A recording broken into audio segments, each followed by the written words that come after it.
안녕하세요. TV책방 북소리 홍선혜입니다. 흔히 역사는 승자의 기록이라고 하죠. 하지만 요즘 들어 주목받고 있는 패자의 기록이 있습니다. 바로 징비록인데요. 징비는 시경 소비편에 나를 징계하여 후한을 경계한다 라는 구절에서 나온 것으로 임진왜란과 정유재란의 국난을 겪은 뒤 재상이었던 유성룡이 후손들에게 교훈을 전하기 위해서 지은 책입니다. 이 시대 우리는 왜 다시 징비록에 주목하게 됐을까요? 시인의 감각으로 징비록을 재탄생시킨 김기택 저자와 함께 심도 깊은 이야기 나눠보겠습니다.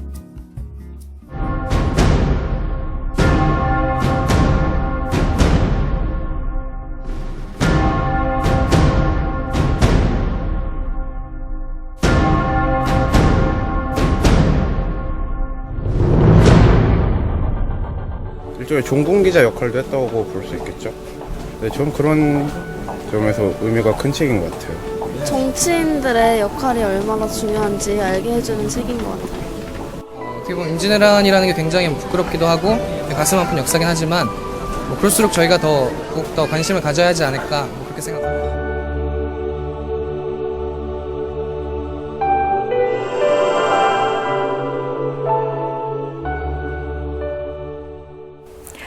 네, 최근 들어서 더 큰 주목을 받고 있는 징비록, 그 징비록의 의미에 대해서 시민들과 함께 이야기 나눠봤습니다. 우선요, 오늘도 책 이야기를 더욱더 풍성하게 만들어주실 김성신 평론가님 소개해드릴게요. 안녕하세요. 네, 안녕하세요. 네, 반갑습니다. 자, 그리고 오늘 징비록에 대한 이야기 심도 깊게 나눠주실 분입니다. 유성룡의 징비록 현대어로 옮기신 분인데요. 김기택 시인과 함께하겠습니다. 어서 오세요, 선생님. 예, 안녕하세요. 안녕하세요. 반갑습니다. 김기택 시인 하면 김수영 문학상, 현대문학상, 미당문학상 이렇게 받으시면서 시인으로서는 입지가 정말 이 정도로 탄탄할 수 있을까? 이 정도의 분이신데 징비록을 다시 쓰셨습니다. 조금 이 부분이 특이하다면 특이하다는 면이에요. 예. 어떻게 이런 생각을 하셨어요? 이 책을 처음에 읽었을 때는 굉장히 답답하고 뭐가 속이 꽉 막히는 것 같고 어떤 대목에서 상당히 당황하기도 하고요. 그랬습니다. 그래서 내가 왜 이런 반응을 보일까? 사실은 책을 읽으면서 그 책을 읽는 나 자신도 관찰을 하게 된 거죠. 근데 이 책에 다양한 인물들이 나오는데 그 위기 상황에서 아마 그분들이 평상시에는 굉장히 훌륭한 분들이었을 텐데 위기 상황에서는 굉장히 나약한 면, 비겁하고 소심하고 아주 그 상식적으로는 이해할 수 없는 황당한 그 행동들을 많이 하거든요. 그런데 그 인물들 하나하나를 보면서 마치 저를 보는 듯한 느낌이 들었어요. 나도 이런 상황이었다면 저렇게 행동하지 않았을까. 그러니까 마치 거울을 보고 나 자신의 나약한 면, 평소에는 드러나지 않는 어떤 부끄러운 면, 이런 게 다 보이는 느낌이 들어서 이 책을 읽고 나서는 이것은 아주 좋은 역사 기록이지만 동시에 많은 사람들이 꼭 읽어야 될 교양서이다. 그런 생각을 하게 돼서 청소년들이나 일반인들에게 권하고 싶은 책이라고 생각을 했던 거죠. 네. 그러셨군요. 네, 역사만을 연구하는 역사학자와는 다르게 또 문인이시기 때문에 더욱더 감정이입해서 이 시대 나라면 내가 이 입장이라면 어땠을까 더욱더 의미 있게 생각을 해보시고 또 재구성하셨다는 생각이 듭니다. 오늘 TV책방 북소리 어떤 소주제랄까요? 바로 여기에 있는 것 같습니다. 네. 시인이 쓴 역사서, 시인의 눈으로 본 우리의 역사, 또 어떤 얘기가 담겨져 있을지 지금부터 더 자세하게 얘기를 해볼 텐데 우선 징비록, 이 징비라는 말의 뜻부터 좀 짚고 갈게요. 어떤 뜻일까요? 예, 유성룡 선생이 이제 머리말에서 네. 이 말을 시경에서 따왔다고 밝히고 있습니다. 시경에 이제 기여 징이 비후환, 네. 즉 지난 날의 잘못을 경계하고 앞으로 어려움이 없도록 한다. 이런 뜻의 문구에서 따와서 네. 바로 자기가 쓰고자 하는 의도를 이 구절이 잘 담고 있다고 생각해서 거기서 진과 비를 따와서 진비록, 즉 과거의 잘못을 삼가고 미래를 대비한다. 이런 뜻으로 쉽게 얘기해서 반성문 그렇죠, 거죠. 그렇습니다. 그 시대를 대표하는 정치인이자 지식인으로서 나는 이 시대를 반성한다. 뭐 이런 의미를 담고 있다고 볼 그렇습니다. 수 있겠죠. 그 임진왜란 패배의 기록을 이제 담고 있다 이렇게 하셨는데 그렇다면 이제 유성룡은 왜 임진왜란에서 사실 어쨌든 결과적으로는 이제 조선 땅을 지키지 않았습니까? 그럼에도 불구하고 그 임진왜란에서 패배했다고 봤는지, 그러니까 진비록에는 어떻게 기록이 되어 있는지 그쪽에 대한 말씀을 좀 해주시죠. 사실 이제 뭐 이겼다 졌다라고 단정져서 얘기를 하진 않지만 우리나라는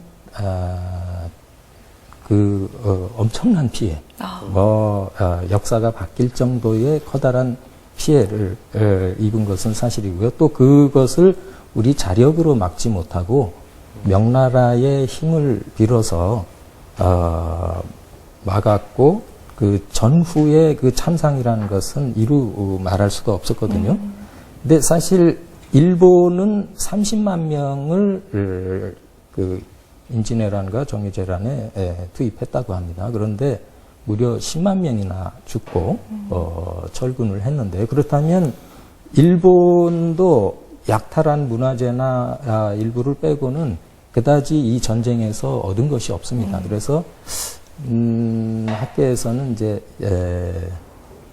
승자도 패자도 없는, 그렇지만 깊은 상처만 남긴 그런 전쟁이라고 얘기를 하는데, 유성룡 자신은 아까 반성문이라고 얘기를 했지만 패배했다는 생각이 많이 있었던 것 같습니다. 왜냐하면 막을 수 있는 어느 정도는 막을 수 있는 것을 우리가 제대로 대비를 못해서 안이해서 또 서로 당쟁을 해서 그것을 미리 슬기롭게 대처하지 못했다 하는 부분, 그리고 이런 전쟁을 통해서 정말 그 정치하는 사람들, 관리자들, 벼슬하는 사람들의 참 못 볼 꼴을 낱낱이 다 보여줬습니다. 예, 그래서 그런 우리의 정신 자세 이런 것들에서는 패한 것이 아닌가. 그래서 이제 이 징비록 이 머릿말에 보면 그런 이제 의도가 잘 나와 있는데 잠깐 읽어볼까요? 네네. 예. 나와 같이 보잘것없는 사람이 나라가 어지러운 난리를 겪을 때 중요한 일을 맡아가지고 그 위태로운 국면을 바로잡지 못하고 기울어지는 형세를 붙들지도 못했으니 이 죄는 죽어도 용서받지 못할 것이다. 사실 유성룡 대감이 이 전쟁의 방향을, 물꼬를 불리한 데서 유리한 쪽으로 돌리는데 혁혁한 공을 세웠거든요. 미리 이순신이나 권율 같은 훌륭한 인재를 알아보고 등용했을 뿐만 아니라 정말 이 전쟁 상황에서 하급장수나 할 일들까지 손발 걷어붙이고 나가서 다 챙겨서 했거든요. 그런데도 본인은 결국 특히 국민들의 참화에 대해서 가장 아마 뼈아프게 느꼈던 것 같습니다. 그래서 그런 부분에 대해서 아마 거의 잠을 못 이루고 꿈에 나타나서 괴롭혔기 때문에 이런 후회의 말을 하고, 그래서 이거는 꼭 써서 남겨야 되겠다고 생각한 것이 아닌가 싶습니다. 예. 어떻게 보면 이 전쟁 중에, 이 난리 중에 임금, 왕이 가져야 할 마음을 우리 서해 유성룡이 가지고 바꿈에도 백성 생각을 하고 그랬던 게 아닌가. 그렇습니다. 그런, 예, 그런 예, 생각도 예. 드네요. 유성룡의 징비록을 처음에 보시고 굉장히 재밌게 읽으셨다고, 그래서 이걸 다시 재구성해야 되겠다 이렇게 생각하셨다고 하셨잖아요. 예. 처음에 읽을 때 특히나 그 중에서도 좀 인상 깊게 읽었던 장면, 부분 어디가 있을까요? 근데 처음에 일본군이 쳐들어왔을 때 우리 이 장수들의 반응, 대응.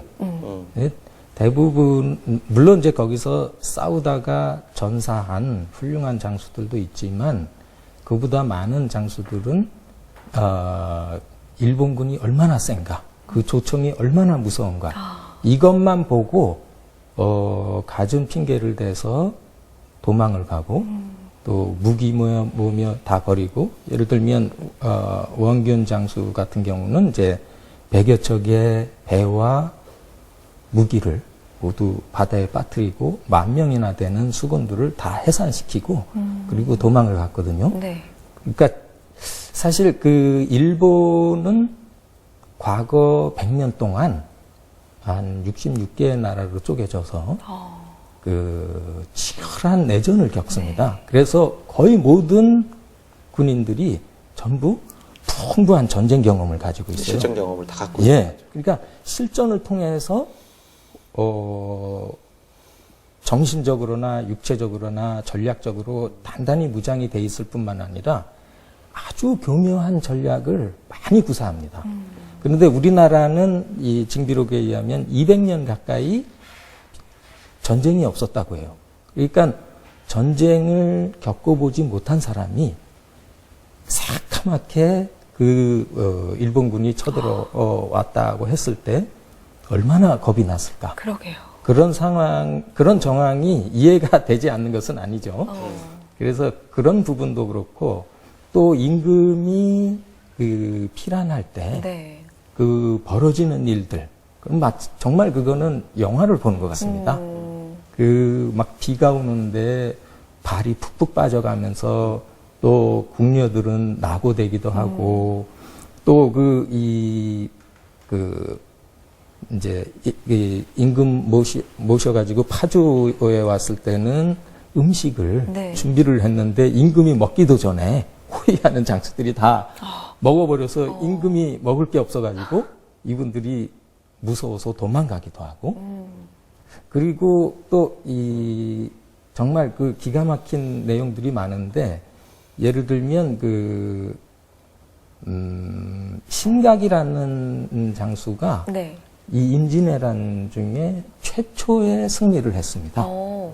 이 서울에서 약탈하는 일본군들을 급습해가지고 거기서 싸워서 이겨서 정말 그 주변에 있는 백성들이 환호를 하고 그 말을 듣는 사람마다 전부 만세를 부르고 할 정도였는데,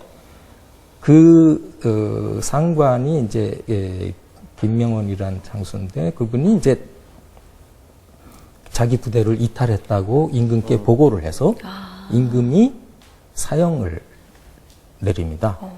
그런데 연이어서 또 다른 보고가 와서 첫 번째 승리가 있었다고 보고했는데 보니까 같은 내용이거든요. 네. 그래서 먼저 이제 사형을 전달하러 간 사람이 가서 이제 사형을 막 집행하려고 하는데, 뒤에서 그 사형을 취소하라는 영화네요, 영화.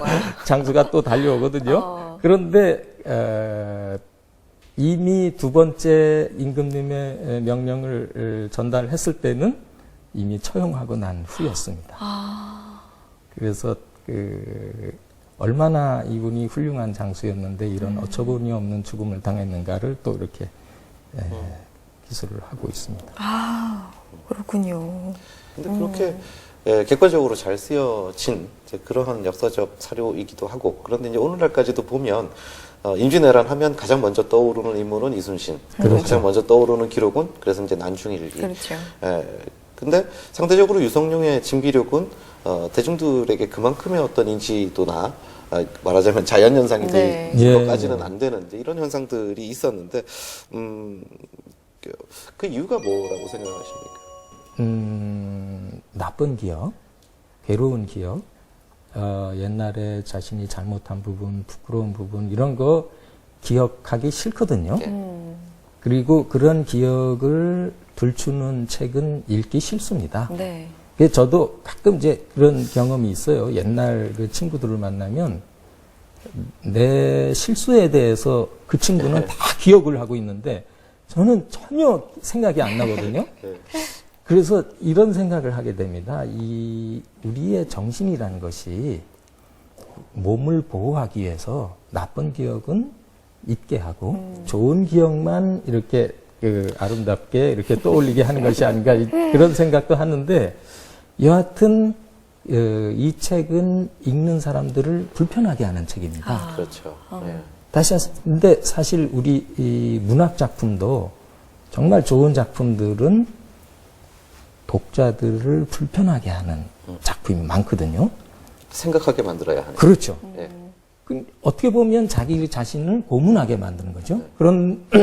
그럼에도 불구하고 그것을 읽어야 하는 이유는 바로 그런 것 속에 인간이란 무엇인지, 존재란 무엇인지, 나란 무엇인지를 생각하게 하고 정신 차리게 하고 그래야 또 궁극적으로는 자신을 또 우리 민족을 국가를 지킬 수 있는 거니까요. 예. 그렇죠?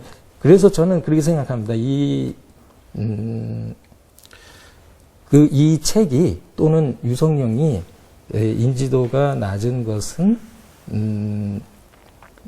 바로 우리가 그것을 우리 무의식 속에서 피했기 때문이 아닌가, 멀리 했기 때문이 아닌가 이런 생각이 좀 네. 듭니다. 거기에 이어서 한 가지 재미있는 것이 저도 이제 자료를 좀 찾아보고 하니까 그 징비록이 유성룡 선생이 쓰고 난 이후에 한 90년 정도가 세월이 지나서 일본에서 출판이 되더라고요. 예. 그러고 나서 또 몇십 년 지나서 숙정 때든가요 조선 통신사들이 오사카를 가는데 이것이 길거리 저작거리에서 오사카에서 그렇군요. 예, 팔리고 예. 있고 또 거기에 정식으로 출판이 돼서요. 이게 조선에서는 이렇게 보는데 거기에 이제 따로 일본인들의 해설 서문까지 붙어서 연구되고 있었던 뭐 예. 이러한 관계들을 보면서 당시 그 조선 통신사들이 놀랬다라는 기록이 있고 또 반면에 생각해 보면 굉장히 중요한 기록인데요. 지금 봐도 뭐 여러 가령 그 당시에 문인들이나 또 지식인들이 뭐 이렇게 써놓은 뭐 개인 문집이나 이런 데서 뭐 아니면 뭐 정책적으로 징비록을 좀 많은 학생들이나 선비들이 읽게끔 했다라든지 예. 아니면 또 이걸 읽고 굉장히 크게 감명받았다든지 이런 기록들을 거의 찾아보기가 힘들거든요. 그렇죠. 그러니까 다시 말하자면 이걸 쓰신 분은 우리를 위해서 그렇죠. 이 기록을 남겼는데 정작 이거는 한 100년씩이나 지나서 일본에서는 출판이 되고 우리 쪽에서는 거의 어떻게 보면 잘 읽혀지지 않는 그냥 존재만 했었던 기록으로 이렇게 보존이 되어 왔는데 예. 결국 그것이 수백 년이 지나서 다시 그 똑같은 나라에게 식민지 지배를 받게 되는 어떤 그런 요소일 수도 있지 않았겠는가라는 생각도 들거든요. 예. 공감합니다. 예. 지금 징비록은 국보 132호 예, 그 예. 정사로 이제 인정을 받고 있는데 어떤 면에서 보면 유성룡의 어떤 개인적인 시각이 너무 많이 들어간 예. 좀 그런 한계도 있지 않을까 이런 지적도 있어요. 뭐 그런 한계는 있지 않을까 싶은데요. 그런데 이 자기의 감정을 억제하고 또 뭐 당파라든지 또는 남들에게 대한 이 훈계 또 자기에게 유리한 말 이런 거를 최대한 삼가고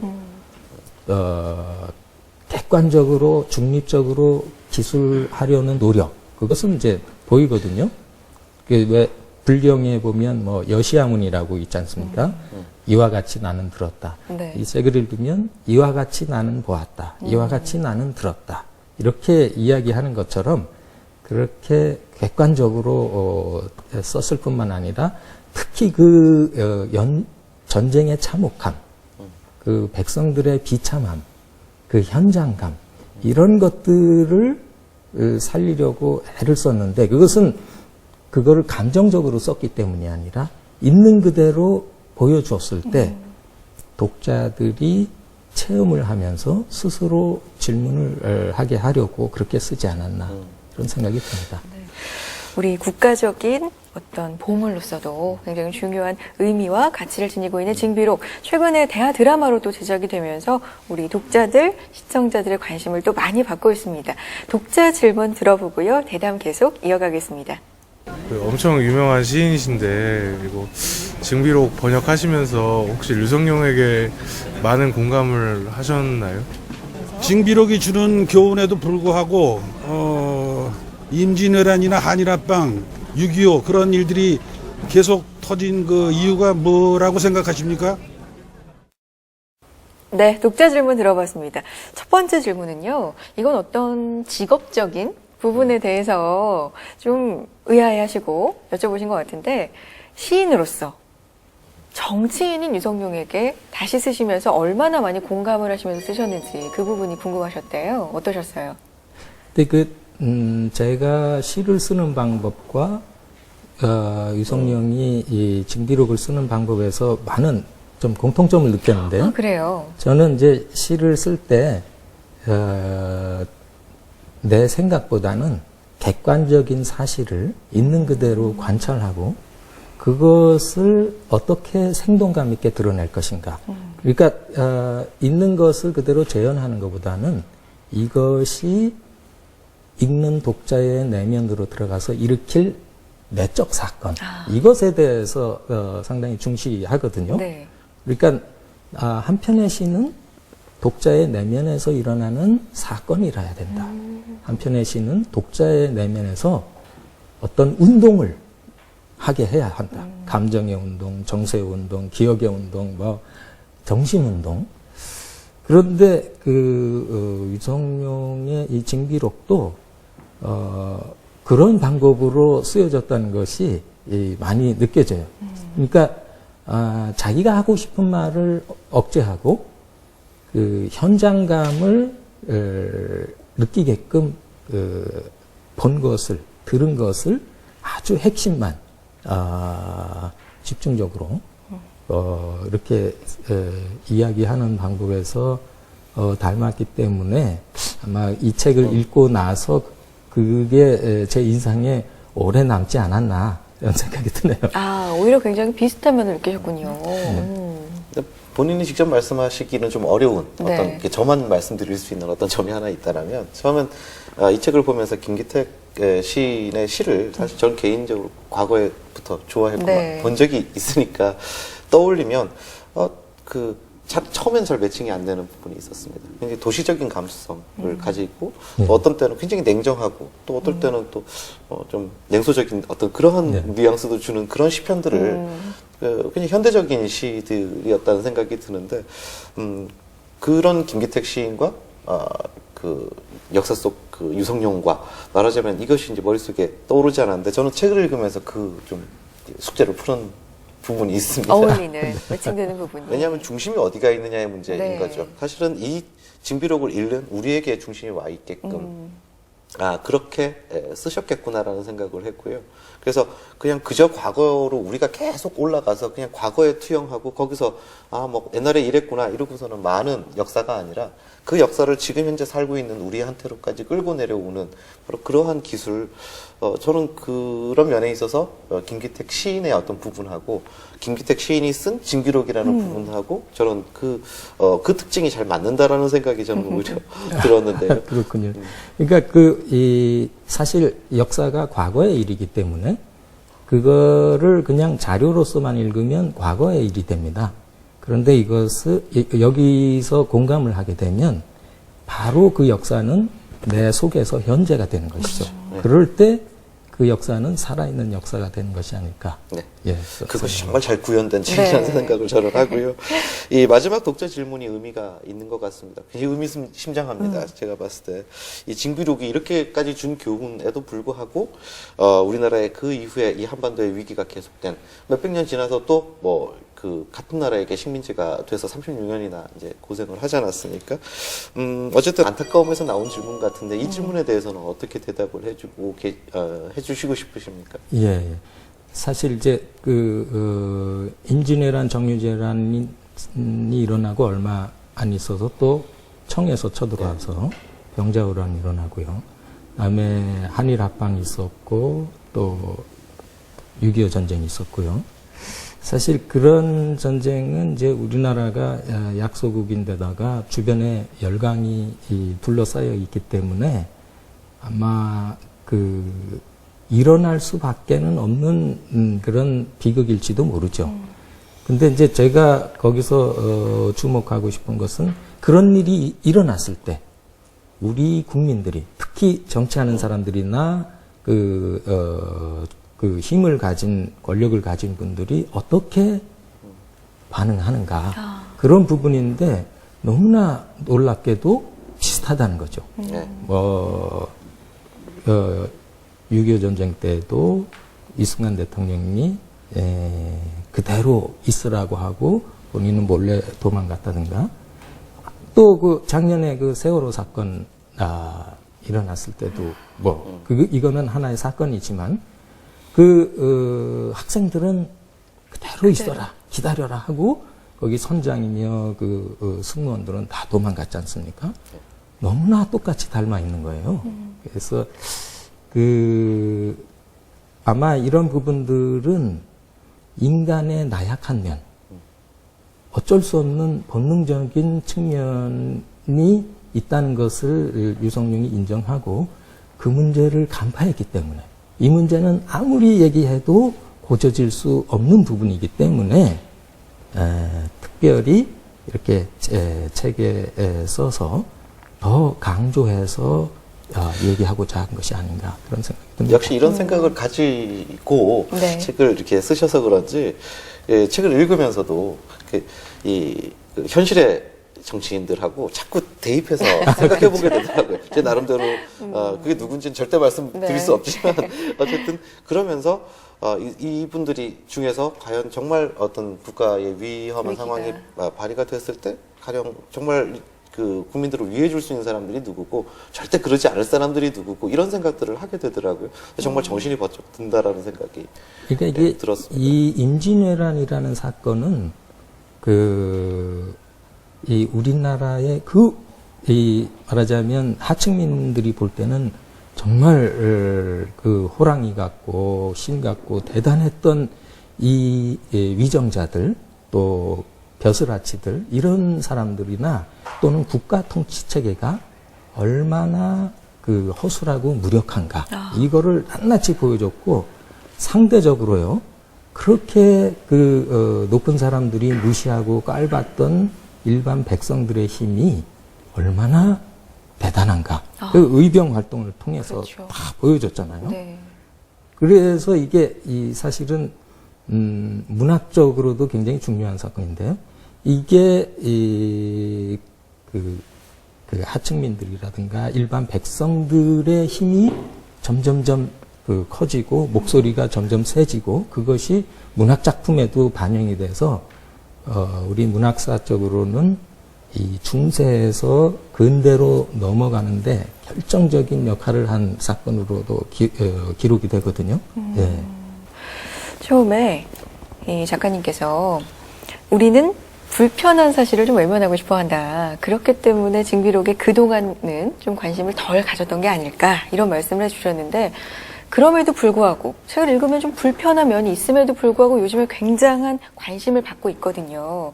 이건 우리 국민들이 이제는 좀 불편하지만 맞닥뜨려야 하는 게 아닌가라는 필요성을 좀 느낀 게 아닌가 저는 이런 생각을 해봤어요. 어떠세요? 그렇습니다. 이게 물론 정치하는 분들이나 또는 지도층에 있는 분들은 물론이고 일반 학생들 또 일반인들도 이런 책을 읽으면서 이 책이 묻는 것에 대해서 스스로 생각해 봐야 될 텐데요. 그렇다면 예를 들어서 학생의 입장에서는 인간이 이렇게 나약하고 비겁하고 소심하고 이렇게 위기 상황이 오면 그동안에 배웠던 것, 익혔던 것, 준비했던 것들이 한꺼번에 무너지는 상황이라면 그렇다면 뭘 공부해야 되고 뭘 생각해야 되는가. 그럴 때 이 책이 주는 메시지가 있거든요. 어떤 것을 공부해야 될 것인지 무엇을 생각해야 될 것인지 어떤 것이 중요하고 어떤 것은 중요하지 않은지를 생각하게 하고 그런 관점에서 나는 누구이고 인간은 누구이고 국가는 누구이고 나의 이웃은 누구인가 이런 것들을 이제 생각해 봐야 된다는 거죠. 그래서 정말 이 역사서를 벗어나서 훌륭한 교양서가 아닌가. 특히 자라나는 세대는 꼭 읽어봐야 될 필독서가 아닌가 이렇게 생각이 됩니다. 네. 김기택 시인께서 또 이런 류의 책을 쓰셔서 깜짝 놀라기도 했고요. 또, 왜 이 부분과 맞닿아서 굉장히 관심이 가셨겠구나. 또 이해가 되는 면도 있었습니다. 굉장히 재밌는 시간이었죠? 네. 네. 앞으로도 작품 활동 많이 하시지 않습니까? 그러면 이제 유성룡 평전 이런 것들도 따로 준비하시겠구나 이런 짐작이 가기는 하는데 앞으로의 계획도 좀 들어보고 싶습니다. 예, 유성룡 평전은 뭐 그 분야에 뛰어난 분들이 많으니까 그분들이 잘 써주시리라 믿고요. 저는 이제 작년에 세월호 사건이 크게 나서 국민들이 깊은 탄식에 빠졌었는데 이러한 일들이 일어났을 때 바로 그 현장에 있던 사람들 중에 누군가가 세월호 징비록 이런 책을 쓰면 어떨까. 그래서 그런 큰 사건이 그냥 지나가는 것이 아니라 계속 국민들을 불편하게 해서 생각을 하게 만들고 그리고 각성을 하게 하면 어떨까. 그래서 그런 생각도 좀 해봤고요. 저는 이제 시인이니까 시를 열심히 쓰고 좋은 시집을 내도록 해야 되겠죠. 예. 시도 계속 써주시는 거죠. 예, 네. 감사합니다. 예. 김기택 시인과 함께했습니다. 고맙습니다. 예, 감사합니다. 예.